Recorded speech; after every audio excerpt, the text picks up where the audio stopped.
Newton, que dice: en el vacío todo cae. O sea, si usted le quita el aire y donde no está presente la fuerza de empuje, todos los cuerpos caen. Perfecto. O sea, indefectiblemente todos los cuerpos en el vacío caen. Por carácter de ley. Por cierto, ¿qué cosa es una ley? Una ley es una regularidad. Una regularidad. Pero eso es casi un sinónimo. Yo quisiera la definición de ley. Es una norma establecida, también es un sinónimo. ¿Qué cosa? ¿Cuál es la? Por cierto, ¿qué cosa es definir? Claro, no tenemos tiempo, porque no dispongo de 20 horas. Pero ¿qué cosa es definir? Pues yo le estoy pidiendo la definición de ley y le pregunto ahora como lógica del pensamiento, ¿qué cosa es definir?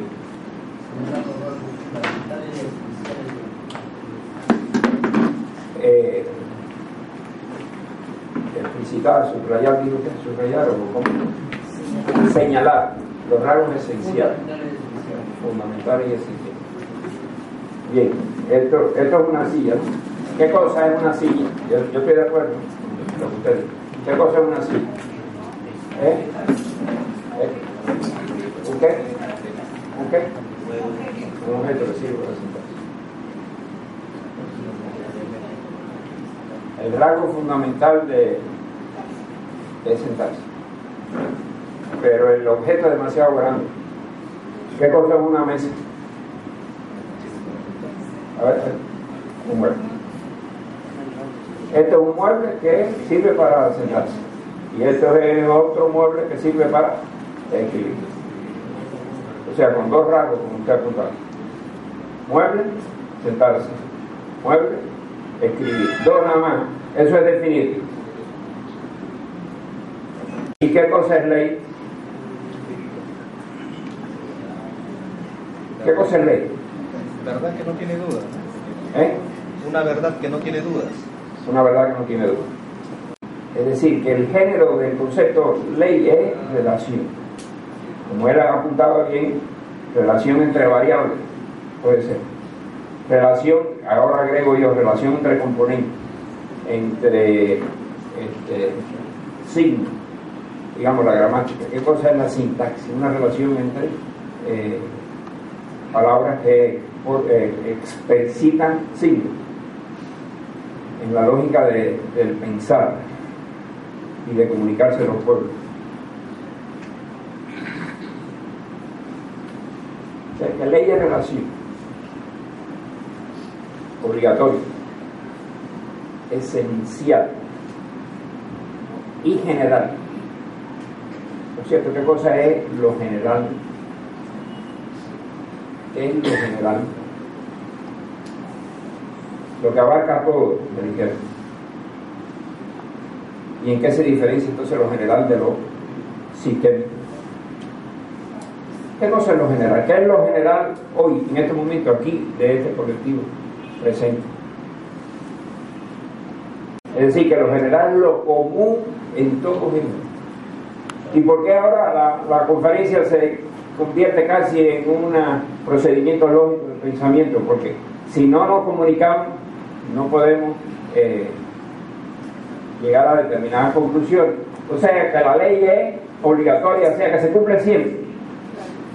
La ley es general porque siempre que esté presente la caída, el fenómeno de caída libre, se hace evidente. Obligatoria, general y esencial. Lo apuntaba usted por allá. ¿Qué es esencial? Que determina lo más importante en el comportamiento de ese fenómeno. ¿En dónde está el fenómeno? ¿En dónde ubicamos el fenómeno? En la realidad, en la naturaleza, o sea, en los marcadores, en el borrador. sea, todos los objetos, marcador, borrador, silla, se comportan de esa manera. Obligatorio, determina la esencia. Por cierto, ¿cuál es la esencia de la caída? La ley de gravitación universal. Pero esa observación de los fenómenos presentes en la naturaleza son las que nos llevan a determinar la ley que expresa el comportamiento del objeto, ¿no? Siempre que hay P, como diría Bunge, obtengo Q. Si P, entonces Q. Precioso en la mente de un genio, porque antes de Newton, dice la fábula que Newton un día caminando por el patio le cayó una manzana en la cabeza y dijo: la fuerza de gravedad. O sea, no dijo me cayó una manzana en la cabeza, dijo la fuerza de gravedad. O sea, que llegó a la esencia, a la abstracción, mediante una genialidad de un individuo, porque antes de Newton a mucha gente le cayeron cosas en la cabeza, le cayó el edificio entero y no descubrió nada, porque en esa posición, claro, a quien estoy criticando más es a esta línea.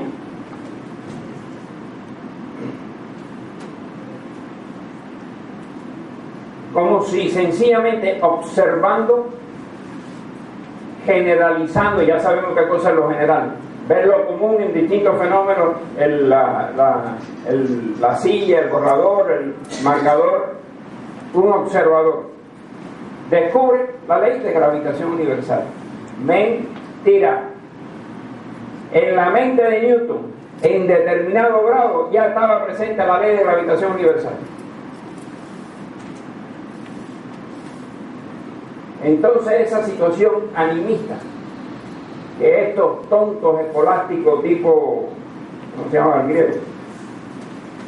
Bueno, Aristóteles, Platón, parece que no eran tan tontos. Un día la chispa, el soplo divino le llegó a Newton y dijo: la ley de gravitación universal. ¿En qué se diferencia esta lógica de esta? En que aquí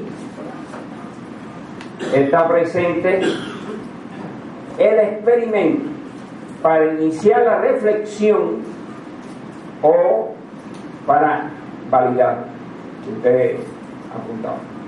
Es decir, el experimento me sirve para demostrar la formulación inicial. Y bien, genial. Newton, 3 principios. ¿Y por qué no 5? Acción y reacción, la fuerza igual a la masa por la aceleración y la inercia. Todos hemos visto que cuando uno va en un bus y frena, se va para adelante, por inercia. Después de Newton, porque antes de Newton nadie decía por qué, castigo de Dios y esa frontera. Bien, después de Newton tú dices: no, si yo freno un carro, yo me voy para adelante. Aquí en Moscú pareciera que habíamos descubierto la lógica del pensamiento científico. Causa, efecto. Causa, efecto, en una forma determinista, lineal. Siempre que suelto un borrador, se cae. Sobre todo explicamos el modo de producción mecánico. Surgieron las fábricas entre este periodo y este. La fábrica de producción en serie. Ahora el artesano se convierte en un obrero en una actividad productiva continua. Tuvo la ventaja de que a partir de la ley y del dominio de la ley de la mecánica, los empresarios burgueses, se llamaba entonces, empezaron a dirigir procesos productivos que producían más zapatos que todos los artesanos esos juntos, individualmente. Mejor zapato. Cada uno de los artesanos, ahora obreros, ganaba más dinero, y por supuesto el señor Burgués ganaba mucho más dinero. El obrero en esa mercancía no se ve realizado. Esa no es su mercancía, es la mercancía de el burgués explotador. Y además se formaron los sindicatos para luchar contra la opresión de la burguesía y los partidos políticos.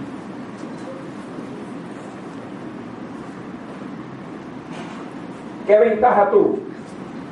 Que surge una concepción social en las relaciones entre las personas a partir de el dominio de las leyes propias de la mecánica. Es decir, que surge toda una concepción, una cosmovisión mecanicista que se aleja de lo espiritual, que excluye lo espiritual en su lógica de pensamiento. Eso en la escuela se llama conductismo. Es decir, nosotros los maestros le enseñamos a los alumnos a que expresen una habilidad específica, a que dominen una habilidad específica, una conducta singular.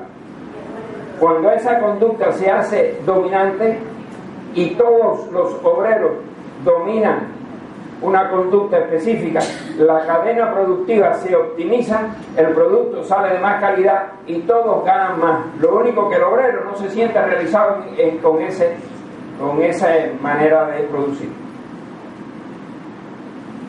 Y surge la lucha social, las clases sociales. Ya lo había, por supuesto, entre el artesano y el feudal, el señor feudal. La lógica del pensamiento es puramente pragmática. Si antes era mística, todo era Dios, todo era San Jorge, etc., ahora es pragmática. Lo que produzca bien, con calidad y que nos dé dinero. Eso más o menos utilizado llegó a la religión también. Ford, por ejemplo, su fábrica de producción. ¿Saben que Ford fue un aliado explícito de Hitler? El día atrás estaba estudiando eso.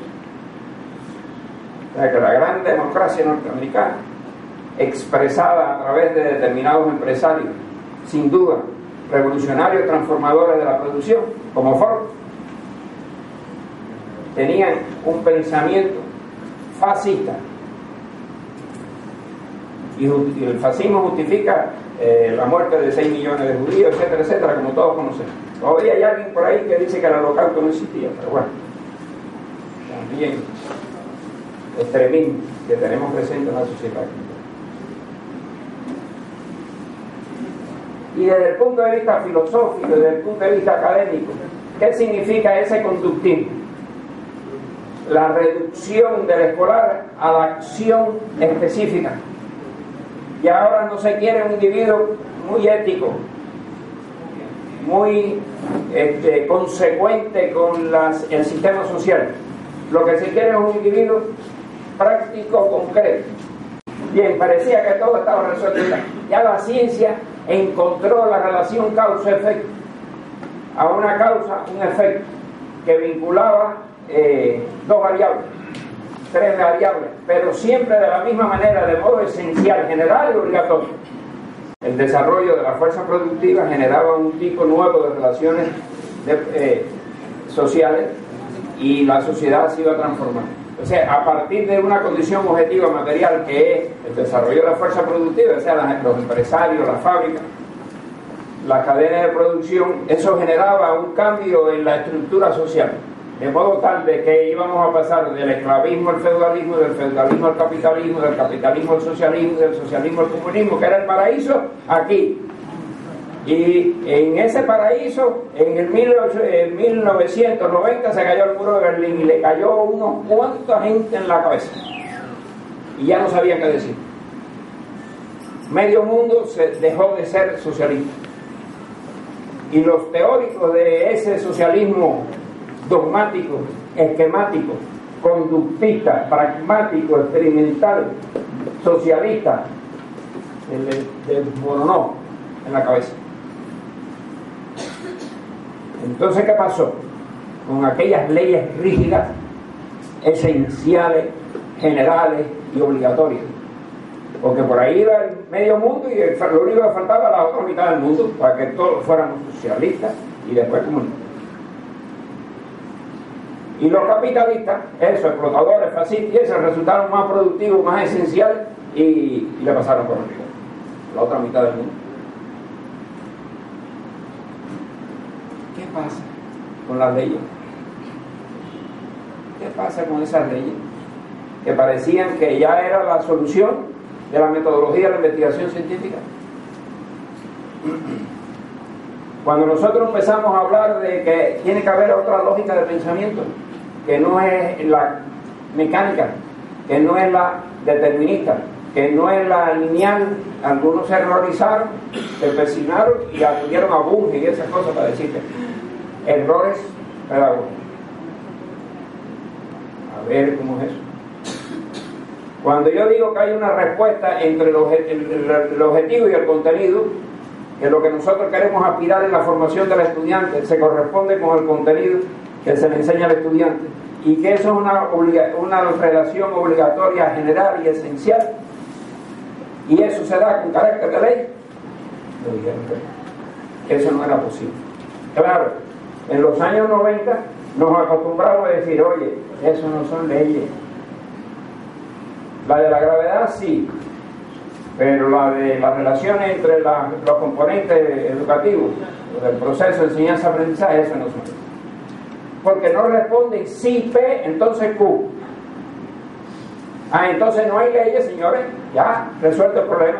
Fin de la historia, dijo Fukuyama, a principios de los años 90. Había dos polos, el socialista y el capitalista. Y uno desapareció y quedó uno solo. Fin de la historia. Ya no hay contradicción ni nada de eso. De ahí en adelante el capitalismo, y además un solo capitalismo, los Estados Unidos de América, convertido en un imperio para regir el comportamiento del mundo entero.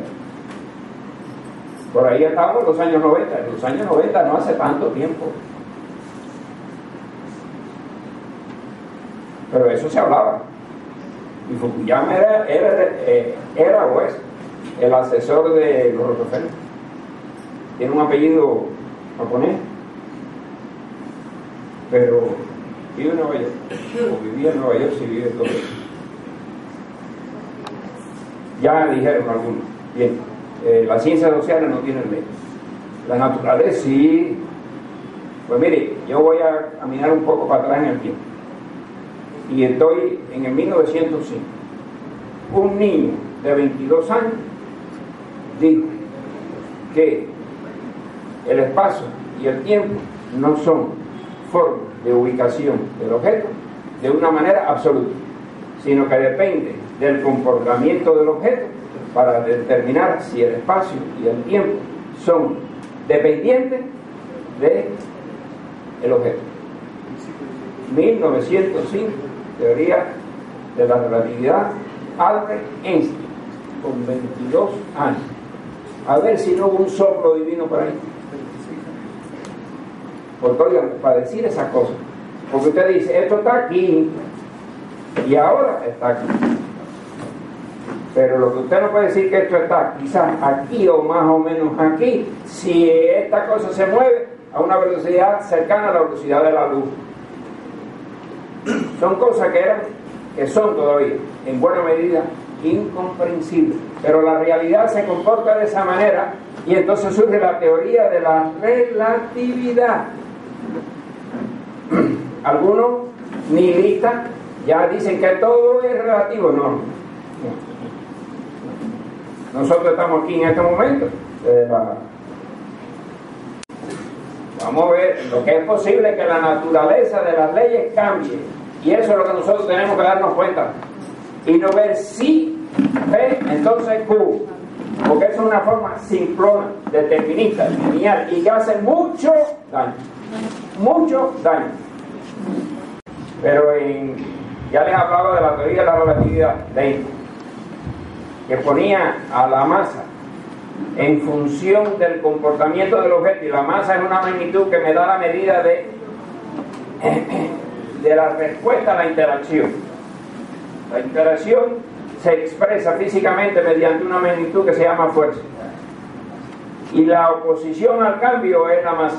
Sin embargo, la masa varía si ese objeto está en movimiento o no lo está. Ese es Einstein. ¿Sí? Está bien.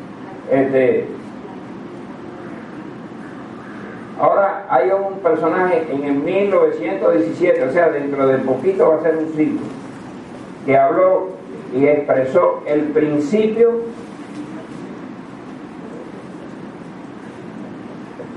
de incertidumbre.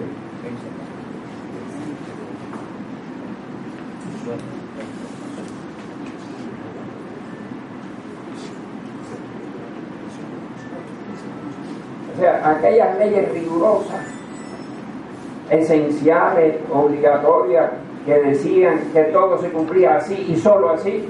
Hay un personaje que se llama Heisenberg,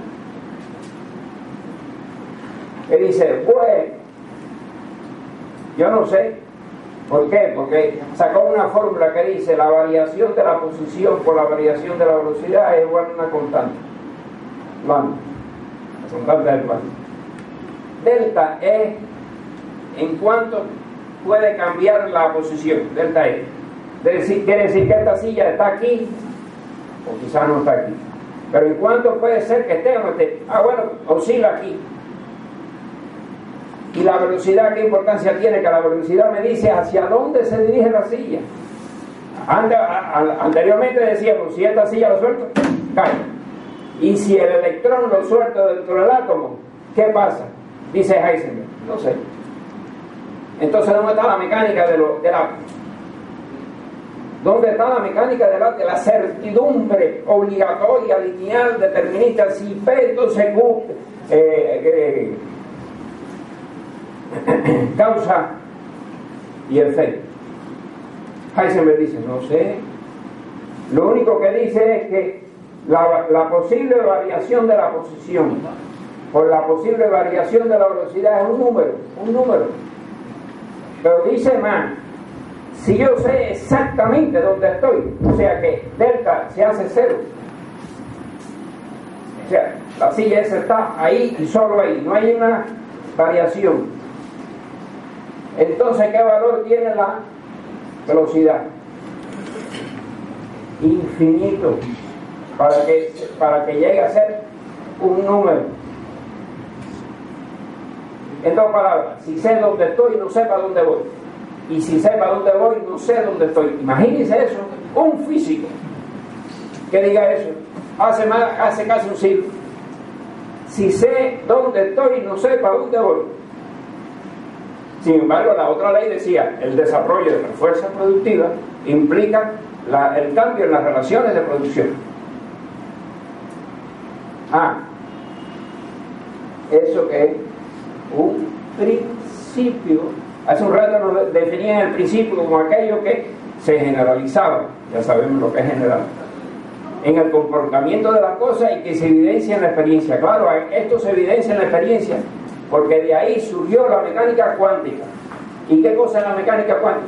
La computadora, la internet, las luces, esa es la mecánica cuántica. Entonces, ¿se cumplen con carácter de ley el comportamiento del micromundo? Sí se cumple. Son las ecuaciones de Schrödinger, etc. Mecánica cuántica. Se cambió la mecánica newtoniana por la mecánica cuántica a principios del siglo XX. Ya estamos cumpliendo un siglo. Ya pasó 1905, 2005. Ahora en estos días dicen que algunos de los principios de Einstein se está cuestionando, porque él decía que el objeto luz era el objeto que se mueve al mayor grado de su velocidad, 300.000 kilómetros por segundo. Ahora el neutrino viaja más veloz que la luz, y ese era un principio de Einstein. Entonces Einstein se equivocó, no. Newton en su momento se equivocó, no. Son verdades restringidas. son verdades que se desarrollan en determinados marcos. El conductismo se desarrolla en determinados marcos, el constructivismo también. No absoluticemos y llamemos errores pedagógicos lo que hizo, ¿cómo se llama? Bloom, la taxonomía de Bloom, conductista, o lo que hizo Piaget. Entonces quiere decir que sí existen las leyes, pero esas leyes se condicionan a un cierto margen de incertidumbre. Fíjense que incluso aquí hay una dialéctica. Esto es un principio, y ya vimos que el principio es para cumplir. En la primera etapa es dogmática,